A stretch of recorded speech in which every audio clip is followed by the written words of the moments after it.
Mais comment donc la colère a-t-elle trouvé son lit dans cette forêt enchanteresse?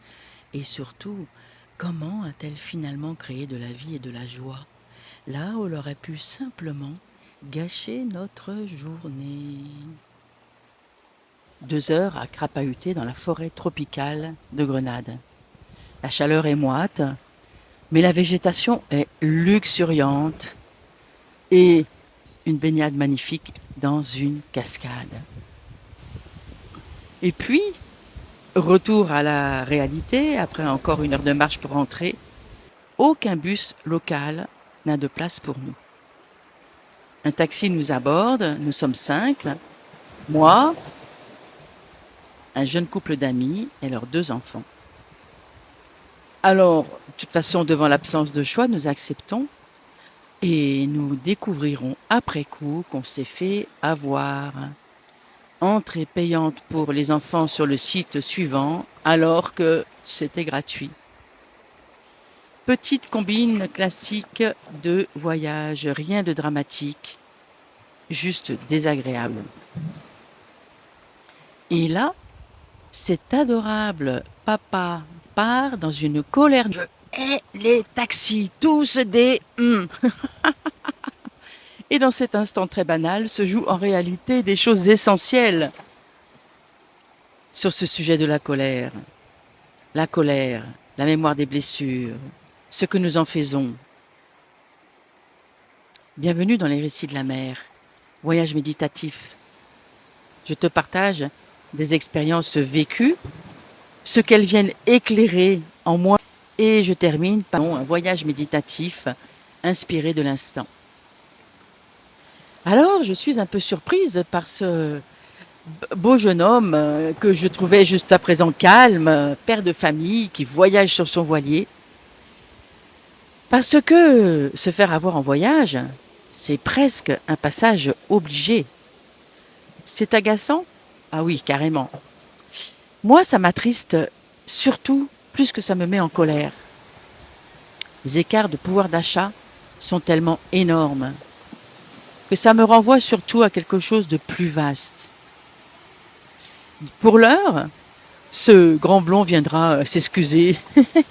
Les taxis ne sont pas mes copains, me dit-il. Et il ajoute, même chez nous, il y a 10 ans, en rentrant de l'hôpital avec ma femme blessée, je me suis fait entuber. Et là, tout s'éclaire. Sa colère que je sens bien, pratiquement bienveillante quand même. Mais qu'est-ce qui déclenche nos colères, au-delà de cette histoire? Cet adorable père de famille m'offre une vraie question pendant que sa femme lève les yeux au ciel. Et toi, est-ce que la colère est présente dans ta vie, dans ton couple, dans ton job, dans ton entourage? Une femme récemment me posait cette question. Est-ce que la colère vient d'une peur? La colère vient certainement d'une émotion. Elle n'est pas à juger. La peur peut-être et tant d'autres choses. Elle devient problématique quand elle déclenche de la violence, quand elle abîme des relations, quand elle finit par nous pourrir la vie. Alors je te rassure, mon jeune ami n'a pas cassé la gueule du chauffeur et même, grâce à cette colère nous a offert une suite assez improbable et géniale. Nous avons fait du stop, j'étais très dubitative parce que nous étions 5, dont 3 adultes et 2 enfants. Et là, une camionnette s'arrête, nous montons à l'arrière sur le plateau. Chevauchée fantastique pour descendre à toute berzingue de la montagne vers Saint-Georges. Honnêtement, alors complètement en insécurité selon nos critères français, certes, mais absolument génial. Nous avons tous la banane. Le camion transporte des étudiants en uniforme, direction le grand stade de la ville. Un événement sportif qui rassemble toute l'île. Et nous voilà au milieu de cette énergie. Et in fine, nous finissons la journée en rigolant. Comme quoi, la colère, comme toutes les émotions, peut canaliser quelque chose de vivant. à condition d'y mettre de la conscience. Ce cher ami s'en était tout de suite excusé, avait raconté ses histoires par rapport au taxi. Il n'était pas vraiment en colère au fond de lui-même, c'était une colère un peu momentanée qui même donc a créé de la joie. Être en colère ou en paix, triste ou joyeux, nos émotions ne sont pas à juger. Ce sont simplement des mouvements qui nous traversent. Toi qui m'écoutes, cher intrépide, la question c'est qu'est-ce que tu en fais? Dis-moi dans les commentaires ce que tu en penses. Qu'est-ce que tu fais de tes émotions, celles qui t'entravent, qui te freinent? Est-ce que tu les laisses te bousiller la vie? Est-ce que tu les regardes? Est-ce que tu les observes tranquillement, sans juger, pour mieux te comprendre? Cette colère, en plus, ce jour-là, a ouvert quelque chose. Nous sommes avec ce jeune couple rentrés dans des discussions plus personnelles, une vérité plus intime entre nous. Elle a fait tomber des barrières. Nous avons brassé les news pas forcément joyeuses, libéré pas mal d'autres colères finalement, même si le ton est monté avec beaucoup de bienveillance. Voyager de ce point de vue-là est intense. Moi, j'ai vraiment une colère. Ça n'est pas pour les taxis. Une colère mêlée de tristesse face à l'état du monde. Quand je vois les différences de pouvoir d'achat, c'est assez logique, à défaut d'être juste, que certains cherchent à grappiller quelques pièces. La seule chose que je peux faire, c'est m'observer, venir en moi, sentir mes crispations, observer mes réactions, et c'est ce que je te propose dans la méditation qui va suivre. Me poser, retrouver surtout ma sécurité intérieure. Je te promets que sur ce plateau de la camionnette qui descendait à toute berzingue, je me suis raccrochée à ma sécurité intérieure, plus, je l'avoue, une petite prière au ciel, aux anges, à je ne sais qui, en me disant ça peut toujours servir. Respirer, parce que nous ne sommes pas, tu n'es pas, je ne suis pas ma colère. Je ne suis pas ma tristesse. Ce sont des vagues qui ne font que passer. Et j'apprends depuis très longtemps à les traverser. Et c'est l'invitation de ces podcasts que je te propose. Alors si tu veux, je t'emmène maintenant dans un voyage méditatif. Un voyage pour laisser circuler les émotions et libérer ce qui freine ta vie. Je te laisse écouter la mer quelques instants, le temps que tu t'installes pour voyager en toi à observer tes émotions.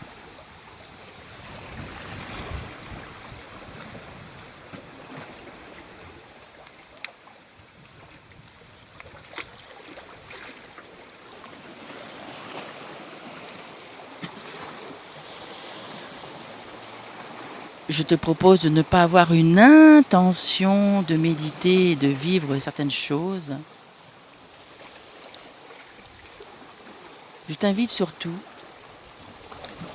à accueillir ce que le récit sur la colère a pu provoquer en toi et en mettant ta petite caméra à l'intérieur, venir voir à l'intérieur. Est-ce qu'il y a des crispations de ton corps que tu peux repérer? Voilà. Ne serait-ce que si je dis colère, tu peux certainement observer une crispation particulière. Quelque chose qui se tend. Quelque chose qui se serre. quelque chose en toi qui peut-être se décourage, peu importe. Observe.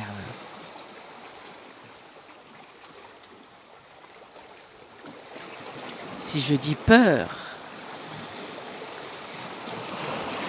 observe sans juger, sans juger.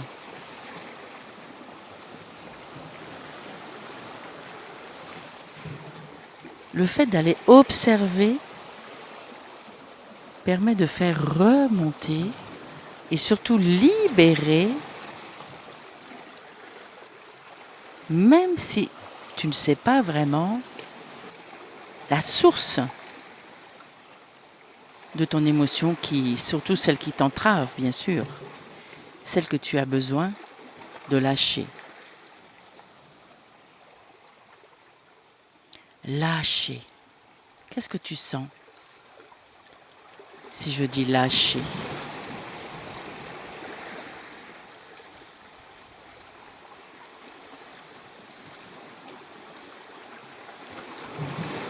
Respirer, qu'est-ce que tu sens si je te dis respirer?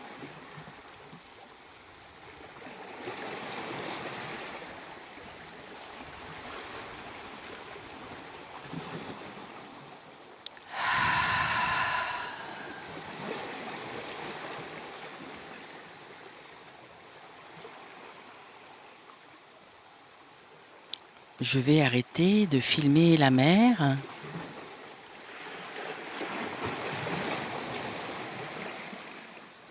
Parce que c'est de la surface. Cette mer agitée, elle est comme nos émotions. Je vois d'ailleurs des feuilles qui remontent, des feuilles mortes qui remontent à la surface.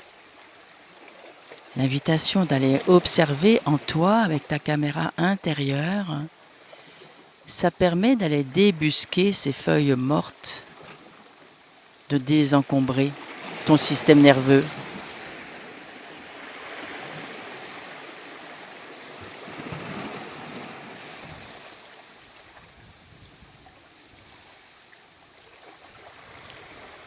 Relâche tes épaules, ou tout au moins viens simplement observer tes épaules. Viens observer ta nuque. Viens observer ton cerveau, le sommet de ton crâne. Viens observer tes mains.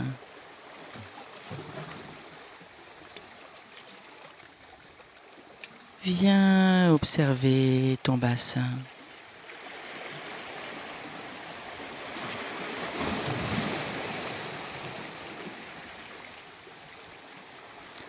Tu entends sans doute toujours en arrière-plan le bruit des vagues qui viennent se fracasser contre les rochers.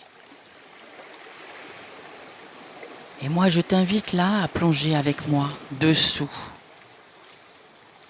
Même si tu n'as jamais mis de masque et de tuba pour aller voir dessous,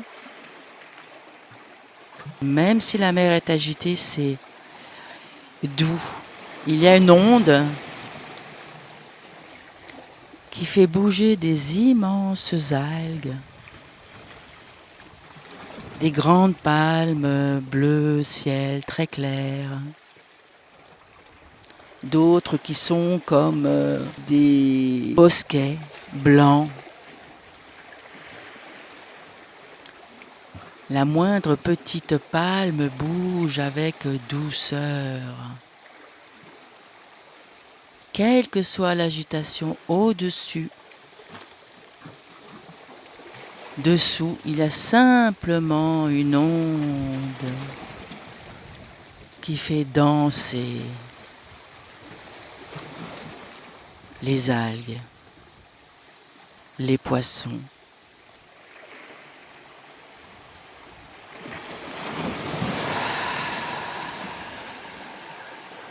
Très symboliquement, le dessus est agité sur le rocher sur lequel je suis installé et dessous, je le sais, j'en viens. c'est calme. C'est en mouvement. Le calme ne veut surtout pas dire raideur. Crispation pour rester immobile. Le calme, c'est de t'immobiliser petit à petit et de laisser bouger cette onde océanique qui est en toi.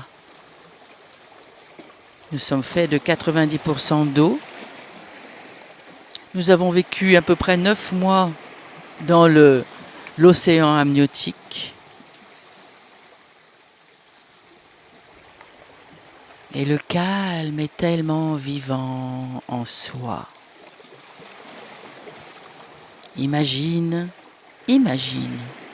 que tu vas sous l'eau. Tu oublies que tu as besoin de respirer. Même si tu n'en as jamais vu, ton imagination va faire le job. Nage tout doucement, sans effort. Et même laisse-toi porter entre les algues, au milieu des poissons, dans le scintillement d'un banc d'anchois comme il y en a plein ici. Dans le scintillement des rayons du soleil qui passent, irisés à travers les flots.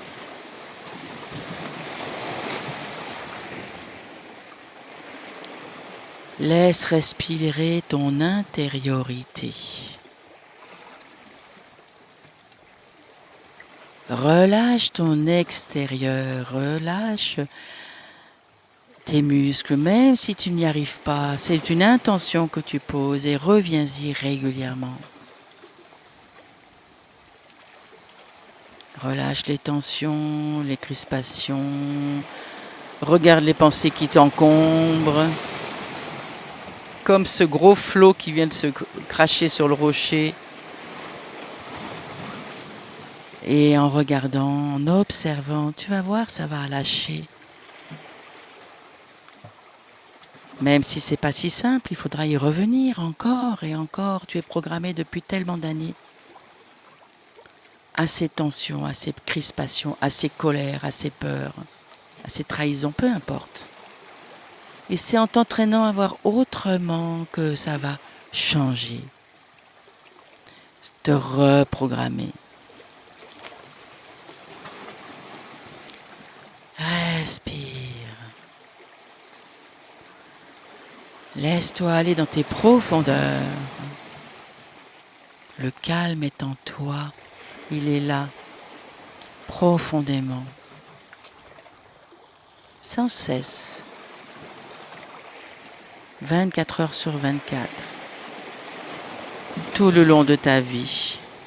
Et en plus, c'est gratuit.